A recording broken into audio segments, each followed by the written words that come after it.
Graça e paz, amada igreja, amém? É motivo de muita alegria estar aqui nessa noite, compartilhar uma palavra que Deus colocou no meu coração. Está lá em 2 Samuel, capítulo 6, vamos ler do 1 ao 8.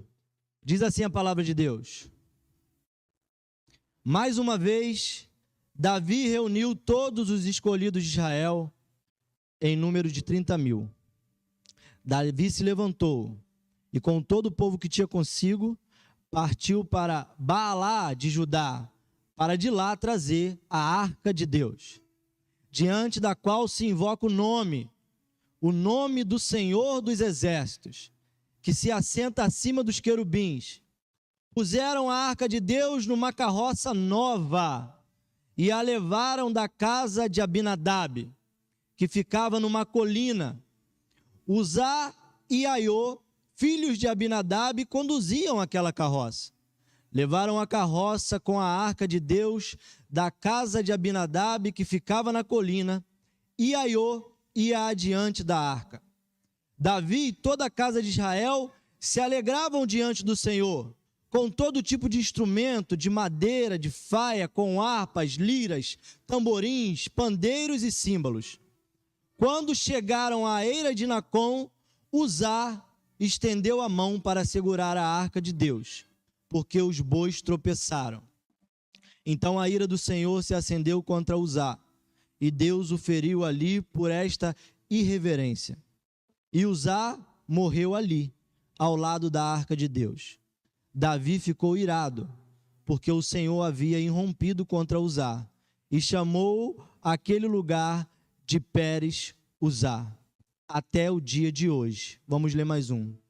Naquele dia Davi teve medo do Senhor e disse: Como poderei levar comigo a arca do Senhor?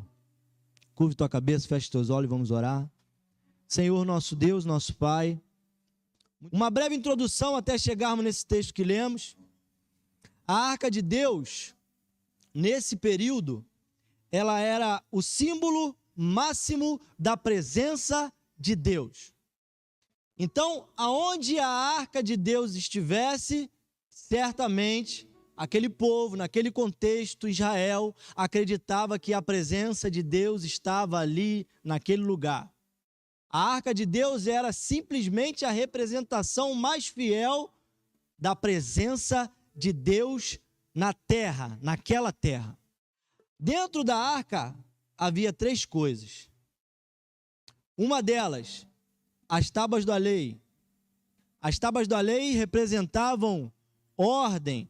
As tábuas da lei representavam decência. As tábuas da lei representavam ética. As tábuas da lei representavam a disciplina. As mesmas tábuas da lei que Moisés subiu ao monte e Deus escreveu nelas.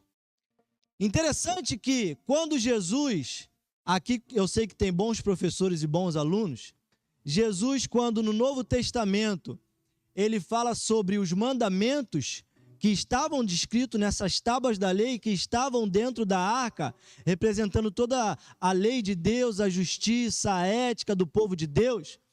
Interessante que Jesus faz um resumo desses 10 mandamentos. E interessante também que faz muito sentido o resumo desses 10 mandamentos. Todo bom aluno e todo bom professor sabe que para estudar, gravar, assimilar, entronizar grandes conhecimentos, se fazemos isso por resumos, fica mais fácil. Então, quando Jesus foi indagado qual seria o grande mandamento da lei, ele pega os 10 mandamentos que estavam nesse momento dentro da arca de Deus e ele resume em 2 grandes mandamentos. O primeiro é: amarás o Senhor teu Deus de todo o teu coração, de toda a tua alma, de todo o teu entendimento. E o segundo grande mandamento, semelhante ao primeiro, é: amarás o teu próximo como a ti mesmo. E para alguns que fizeram uma leitura rápida desse texto e não perceberam a essência do que Jesus falou, quando voltamos aos 10 mandamentos, as tábuas da lei, se formos reparar, os 4 primeiros mandamentos têm a ver com amar a Deus. E os outros 6 mandamentos têm a ver com amar ao próximo. Então, os primeiros mandamentos amarás o Senhor teu Deus, não fará para ti outras imagens, adorarás somente teu Deus, não tomarás o nome do teu Deus em vão, não nessa ordem que eu estou falando, que eu não gravei os 10 mandamentos, e cultivai os sábados para santificá-los ao Senhor. Então, todos esses 4, Jesus resume em apenas um: amarás o teu Deus de todo o teu coração, de toda a tua alma, de todo o teu entendimento. Ora, se eu e você amamos a Deus de todo o nosso coração, de toda a nossa alma e todo o nosso entendimento, nós cumpriremos os 4 primeiros mandamentos da tábua da lei.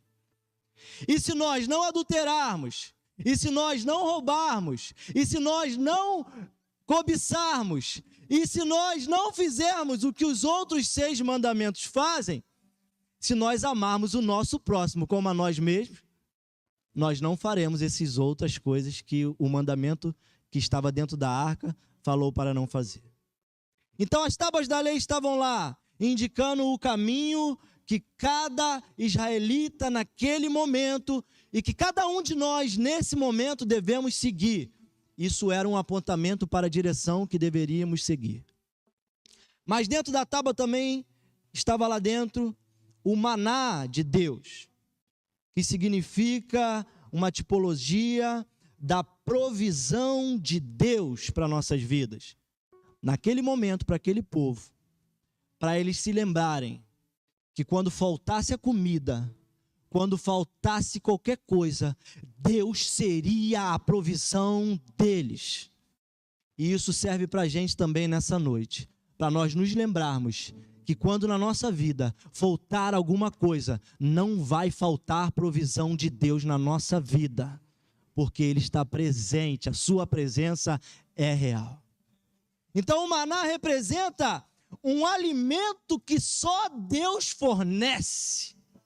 Quando Jesus outrora é indagado também sobre algo que ele deveria fazer, ele diz: o que eu vou fazer agora, vocês não podem fazer, porque a minha comida, a minha bebida é fazer a vontade do meu Pai que está nos céus.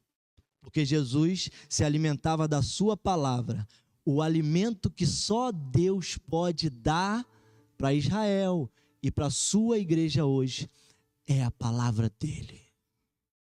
Porque comida a gente pode ir lá trabalhar e ganhar, roupa a gente pode trabalhar e comprar, mas a palavra de Deus, só quem pode dar é Ele. E o maná representava dentro da arca o alimento que só Deus pode dar, que é a sua palavra. E também tinha dentro da arca a vara de Arão. A vara de Arão representava a escolha divina, o sacerdócio real e eterno, que já apontava para o nosso Senhor Jesus Cristo como aquele que viria de vir e seria o rei perfeito, o sacerdote perfeito, o profeta perfeito, porque ele seria aquele que salvaria a nossa vida realmente da morte e do inferno. Então a arca de Deus representava essa presença, representava o próprio Deus na terra, representava o Deus entre nós. E aqui eu lanço uma pergunta para vocês, não precisa me responder, mas responda no seu coração. A pergunta é bom que a presença de Deus esteja entre nós? Um pouco antes desse texto que eu li, temos a história de Ofni e Finéias, filhos de Eli, o sumo sacerdote da época. Eles também eram sacerdotes. Um dia, eles tiveram que travar uma batalha contra os filisteus. Uma batalha difícil. Aliás, se começarmos a ler novamente de Gênesis pelo menos até o Novo Testamento, poderemos identificar que os filisteus sempre foram a pedra no sapato do povo de Israel. Sempre havia uma batalha entre os filisteus e Israel. E nesse momento não foi diferente. Se travou mais uma vez uma batalha dificílima entre o povo de Israel e os filisteus. E eles saíram para a batalha. E a batalha se intensificou. E o povo de Israel começou a perder a batalha. E Ofni e Finéias, eles tiveram uma grande ideia. Eles tiveram a ideia de trazer algo muito especial para aquela batalha. eles tiveram a ideia de trazer a arca de Deus para aquela batalha. Eles tiveram a ideia de trazer a presença de Deus para aquela batalha. Assim como eu e você fazemos nas nossas vidas, nas nossas correrias, no nosso cotidiano, quando se trava uma batalha na nossa casa, no nosso trabalho, dentro de nós, a gente tem uma ideia grandiosa de trazer aquele que pode resolver as nossas batalhas, o Senhor dos Exércitos, trazer ele por meio das nossas batalhas. Mas uma coisa muito ruim é quando a presença de Deus vem e nós estamos alheios a um relacionamento com Deus. Esses homens, Ofni e Finéias, eles tinham a representação da presença de Deus. Eles tinham aquilo que todos reconheciam que era a presença de Deus. E eles levaram essa presença para a batalha. Lá no texto, eu não vou ler agora, vou te dar só a referência. Está em 1 Samuel capítulo 4, do versículo 5 ao 8. Quando a arca de Deus chega na batalha, os inimigos ficam desesperados. Por quê? Quando o povo de Israel viu a presença de Deus chegando, eles deram um brado de grande vitória. E quando os filisteus escutaram esse brado de grande vitória, eles ficaram com muito medo. Sabe o que eles falaram? Ai de nós, porque os deuses se apresentaram na guerra. O Deus, que nós conhecemos para eles eram os deuses. E eles falaram assim, talvez se fosse na linguagem de hoje, eles falaram assim, os israelitas são muito apelão, né? A gente estava aqui brigando entre a gente, agora ele vai jogar Deus na batalha? Acabou pra gente, pô. Eu tô indo com uma linguagem de pipeiro, que eu falei lá hoje na escola bíblica, uma linguagem de pipeiro, eu tô indo de linha pura, o cara tá vindo de linha chilena. Isso não é justo. Só que, meus irmãos, apesar de terem levado Deus para a batalha, apesar de terem levado a presença de Deus para a guerra, a vida deles estava desassociado com o Deus da presença. Eles estavam vivendo, eles eram corruptos. Eles desrespeitavam os princípios de Deus. Eles desrespeitavam a sua presença. Eles tinham, sabe o quê? Uma vida externa com Deus e uma vida interna sem Deus. Eles tinham um Deus que só era vivido no âmbito religioso. E aqui serve o primeiro alerta para mim e para ti. Se você está aqui nessa noite, eu também estou aqui nessa noite. E se nós queremos estar na presença de Deus, se nós achamos interessante que Deus lute as nossas batalhas, se nós achamos interessante que Deus guerreie as nossas guerras, a nossa vida tem que estar em constante aliança com o Deus da batalha.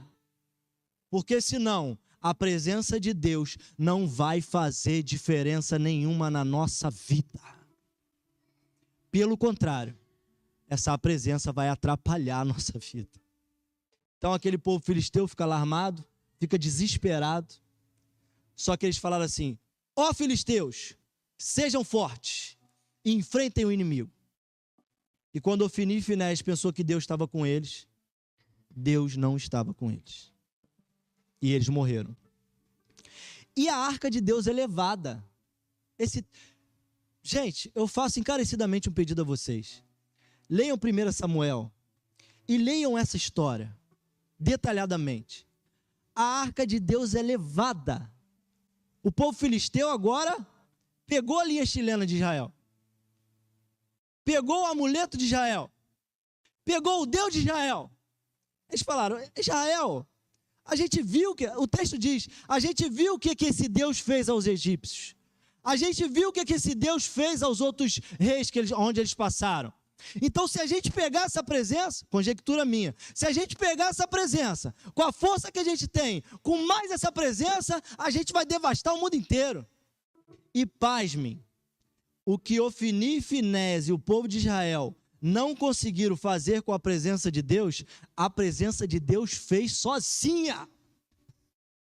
Quando os filisteus colocaram a arca de Deus dentro do templo de Dagom, que era o seu Deus, Foram dormir. Quando eles acordaram no outro dia, sabe o que tinha acontecido? O Deus deles estava caído no chão. Eles imaginaram assim, bom, deve ter batido algum vento, deve ter acontecido alguma coisa para o nosso Deus cair. Aí eles levantaram o Deus dele e foram dormir de novo. Quando eles acordaram no outro dia, o Deus deles estava caído de novo. E a presença de Deus causou uma arruaça no povo filisteu. Deu a entender que ela ficou numa cidade, e aquela cidade veio doença, veio peste, veio praga. Aí aquele pessoal daquela cidade falou, isso, leva isso para lá. Aí lá ela também causou doença, praga e peste, leve isso para lá. Ela também causou doença, praga e peste. Eles falaram assim, eu acho que é melhor a gente devolver essa presença. Meu irmão, o aprendizado que fica aqui é que Deus sozinho faz o que nós não conseguiríamos fazer, mas esse Deus que faz sozinho, Ele quer se relacionar comigo e contigo através da sua presença, através da presença dEle. E os filisteus devolvem a arca. Eles falam assim, não, vamos devolver essa arca. Eles colocam ela em cima de uma carroça e devolvem a arca com um monte de presente, rato de ouro, tumor de ouro. Texto doido, né? Quantos gostaria aqui de receber um tumor de ouro? 3 quilos, um câncer de 3 quilos assim de ouro. Quem gostaria? Troço meio doido, né? Isso é coisa de filisteu, gente. Não é coisa de Deus, não. Isso é coisa de filisteu.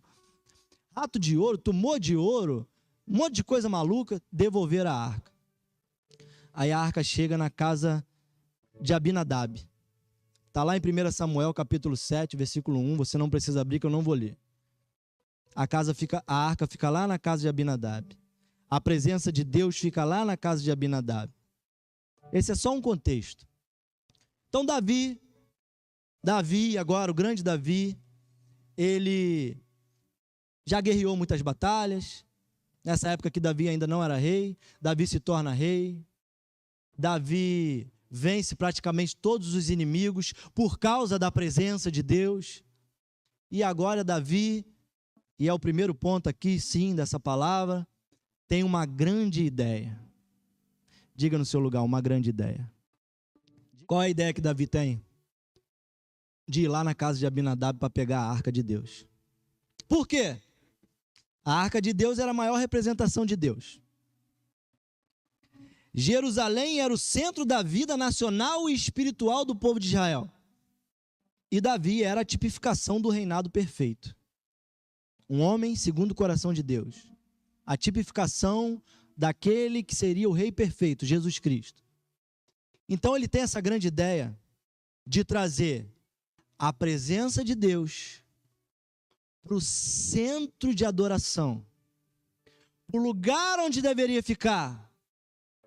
E isso aponta para mim e para você nessa noite, que é uma grande ideia, trazer aquele que é o centro e o alvo da nossa adoração, para o centro e o alvo da nossa vida inteira de adoração a Deus, para a nossa vida apontar para aquele que é o Rei perfeito, o Senhor dos exércitos, Jesus Cristo, que luta e guerreia as nossas batalhas. Então Davi, ele tem essa grande ideia.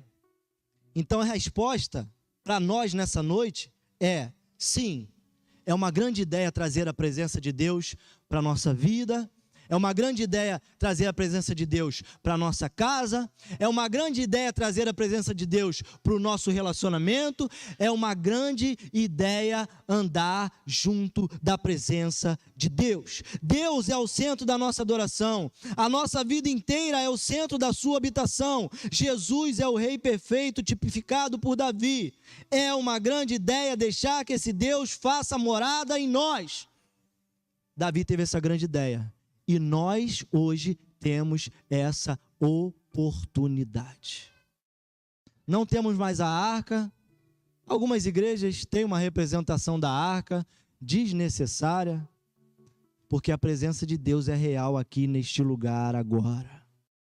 A presença de Deus também é real quando Jesus fala lá em Mateus 6,6, entra para o teu quarto, fecha a tua porta, que o teu Deus que te vê em secreto, Ele te recompensará. A presença de Deus também é real lá no teu quarto.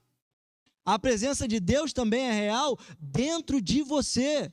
A presença de Deus também é real no teu trabalho. A presença de Deus é real em todo aquele que quer cultivar um relacionamento com essa presença. Então é sim uma grande ideia ter a presença de Deus. Só que em segundo lugar, essa é uma presença que traz morte. Versículos 6 e 7 do que a gente leu. Diz assim: quando chegaram à eira de Nacon, Uzá estendeu a mão para segurar a arca de Deus, porque os bois tropeçaram. Então a ira do Senhor se acendeu contra Uzá, e Deus o feriu ali por esta irreverência. E Uzá morreu ali, ao lado da arca de Deus. Nas primeiras vezes que eu li esse texto, eu achei que Deus era um Deus muito injusto, porque a arca ia cair, e provavelmente ao cair ia quebrar. E alguém, nesse caso Uzá, quis impedir que a presença de Deus caísse. Quis impedir que aquele símbolo maior de sua presença caísse e quebrasse. Mas foi uma leitura rápida e inocente minha, porque existia uma lei, existia parâmetros, existia um jeito de conduzir a presença de Deus. E não era em cima de uma carroça, era no ombro dos levitas, era no ombro de um povo dos coatitas. A arca de Deus tinha argolas, e naquelas argolas deveriam ser colocadas uma espécie de vara de bambu, para que o povo carregasse a presença de Deus no seu ombro. A presença de Deus nunca foi feita para andar em carroça, a presença de Deus sempre foi feita para andar na minha e na tua vida. E eu aprendo com isso que a gente não pode trazer a presença de Deus do nosso jeito. A gente não pode trazer, apesar de ser uma grande ideia andar com a presença de Deus, não podemos andar e trazer a presença de Deus com as nossas ideias, com as nossas inovações, com os nossos achismos, com o nosso querer. Existe um jeito de trazer a presença de Deus, e esse jeito ainda é com um coração humilde e quebrantado, pois um coração quebrantado Deus não rejeita. Talvez, irmãos, essa arca estava na casa de Abinadab, e a gente lê no texto que Uzá e Aiô eram filhos de Abinadab. Tem uma teoria que chama que é a teoria da habituação. E tem uma frase de Schopenhauer que fala que a gente vive a ânsia de conquistar e o tédio de possuir. Pô, às vezes você batalha, compra o carro dos sonhos. 2 semanas você já está enjoado dele. Você batalha, compra a moto dos sonhos. 2 semanas você já está enjoada dela. O texto não afirma isso, mas me leva a pensar que Uzá e Aiô estava tratando a presença de Deus como qualquer coisa.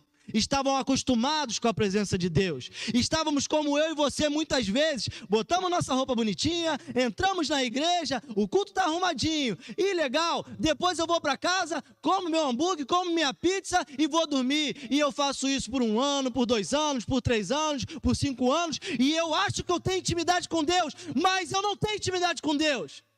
Mas externamente, quando todos estão olhando, eu acho que eu tenho intimidade com Deus e agora eu posso tocar na presença dEle. Mas quem não toca na presença dEle na intimidade, não deve tocar na presença dEle no âmbito coletivo, porque isso traz morte, isso é sério.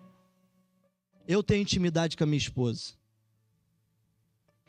mas isso se limita a 4 paredes. Lá dentro de 4 paredes, eu toco minha esposa de um jeito, ela me toca de um jeito. Eu digo palavras para ela de um jeito, ela também me diz palavras de um jeito. Mas a intimidade para a pornografia é fácil. Se eu fizer o que eu faço com ela na intimidade, na presença de todos, se torna pornografia. Não podemos acostumar com a presença de Deus. Não podemos nos acomodar com aquilo que achamos que é a presença de Deus. Devemos todo dia levar o nosso coração na sua presença, em relacionamento, em intimidade, em oração, em aprendizado, para saber o que podemos ou não fazer na presença de Deus. Porque isso vai trazer morte para a nossa vida. Nesse caso, não é uma boa ideia estar na presença de Deus. E aí Davi desanima. Ele fala, como que eu vou trazer a presença de Deus? A presença de Deus agora está matando? Como que eu vou estar na presença de Deus? Uma presença que eu pensei que me abençoaria. Uma presença que eu pensei que faria minha família feliz. Uma presença que eu pensei que faria aquilo que eu não consigo fazer. Mas na verdade essa presença trouxe morte. Como que eu vou fazer isso? Ele desanima. E aqui eu escrevi algumas coisas, porque a gente não é o rei Davi, a gente não é Uzá, a gente não é Abinadab, a gente não é Aiô, a gente é a gente aqui em Queimados, hoje e agora. Mas isso acontece ainda hoje aqui em Queimados. Quando nós olhamos e falamos assim, poxa, tive uma grande ideia, mas Deus não me abençoou. Poxa, eu investi tanto no reino, mas Deus não me abençoou. Poxa, meu coração estava naquilo, mas Deus não me abençoou. Eu dei uma grande oferta, eu fiz isso, eu fiz aquilo, e apesar de tudo isso, eu não obtive o resultado. Sabe por que muitas vezes fazemos isso, aquilo e aquilo outro e não obtemos o resultado? Porque fazemos da nossa maneira, fazemos com as nossas habilidades, fazemos com o nosso dinheiro, fazemos com a nossa mão, fazemos na nossa inteligência. E quando fazemos isso, provavelmente o que vamos colher é desânimo na presença de Deus. Nós vamos ficar desanimados, sabe por quê? Porque a gente vai olhar para a vida do irmão e falar assim, Deus na vida dele funcionou, mas na minha vida não funcionou. Devemos fazer as coisas da maneira de Deus. Devemos andar na presença dele da maneira dele. Provavelmente, quando Davi foi buscar a arca na casa de Abinadab, provavelmente, ela ainda estava em cima da carroça dos filisteus. E Davi falou assim, poxa, essa carroça está velha, né? Já veio lá do povo de Filisteu, já está aqui tanto tempo, fazer o seguinte, uma carroça nova. O que Davi fez foi imitar o que estava dando certo. O que Davi fez foi um pragmatismo. Davi não procurou saber o que era certo, ele procurou e soube o que deu certo. Na nossa vida a gente não tem que procurar o que está dando certo, porque às vezes o que dá certo para um não dá certo para a gente, mas se nós procurarmos na sua palavra o que é certo, a presença de Deus vai lá na sua casa e ela vai lutar as suas lutas e ela vai guerrear as suas guerras. Porque essa mesma presença que trouxe morte e desânimo, ela trouxe uma bênção. Davi desanima e ele fala assim, não posso levar a arca. E ele, o que ele faz? Versículo 11, eu gostaria que você lesse agora. 2 Samuel 6, 11. Diz assim, assim, a arca do Senhor ficou na casa de Obed-edom, o geteu, durante 3 meses. E o Senhor o abençoou e a toda a sua casa. A arca na casa de Obed-edom. Obed-edom recebe Deus na sua casa. Pinta a cena, irmãos. Vamos tentar pintar esse quadro. Obed-edom, provavelmente, se não viu aquela cena, ficou sabendo daquela cena. E agora chega Davi, o rei, e fala assim, ô, Obed, essa arca aí vai ter que ficar na tua casa, filho. Tem jeito não. Ele provavelmente no primeiro momento deve ter se desesperado. Assim, pô, essa presença aí tá matando. O cerol tá fininho. Como é que... Aí provavelmente, ele deve ter pesquisado mais sobre essa presença. Pô, cara, o cara tá te dando um negócio aí na tua casa que tá matando. Matou aí. Quem era os bambambam. Ela vai ficar na tua casa. Provavelmente ele foi lá buscar a história de Ofni e Finéias e viu também que a presença não foi muito boa para Ofni e Finéias, não. Provavelmente ele buscou a história do que aconteceu com os filisteus e essa presença também não foi muito boa para os filisteus, não. Ele procurou saber o que Davi tinha feito e Davi também não tinha se dado muito bem, não. Mas agora a presença de Deus está na sua casa. Ele não pode negar esse pedido do rei.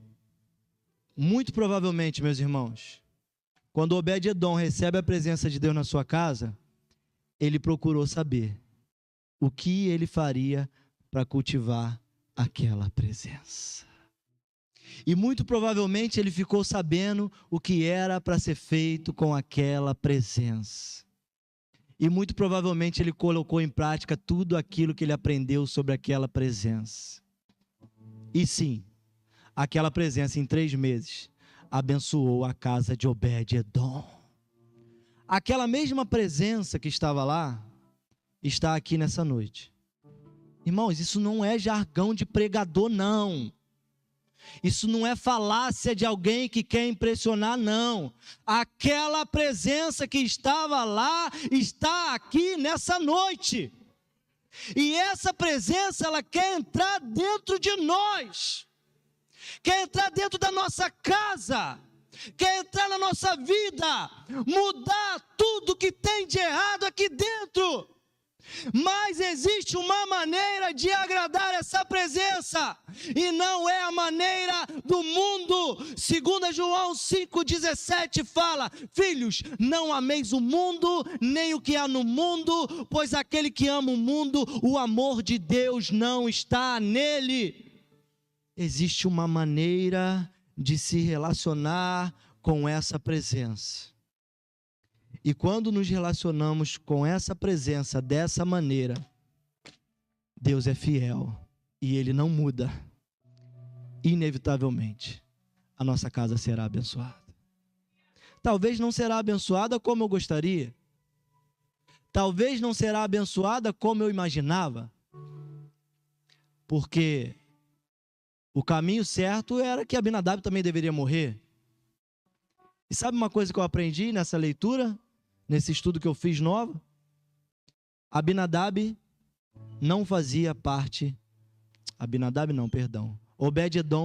não fazia parte do povo de Israel. A gente leu ali que ele era geteu. Ele era um povo fora da promessa. Assim como eu e você. Nós éramos um povo fora da promessa. Mas Deus resolveu enviar seu filho para morrer por nós. E nós fomos enxertados na videira. E nós temos, ao acesso de um coração contrito, ao acesso de um joelho dobrado, ao acesso de uma vida com Deus, que a presença de Deus mora dentro de nós. E essa presença é uma grande ideia, trazer ela dentro de nós. E nós temos essa oportunidade hoje. E a pergunta que fica é: como você irá recebê-lo dentro da sua casa? Curva a tua cabeça para uma palavra de oração.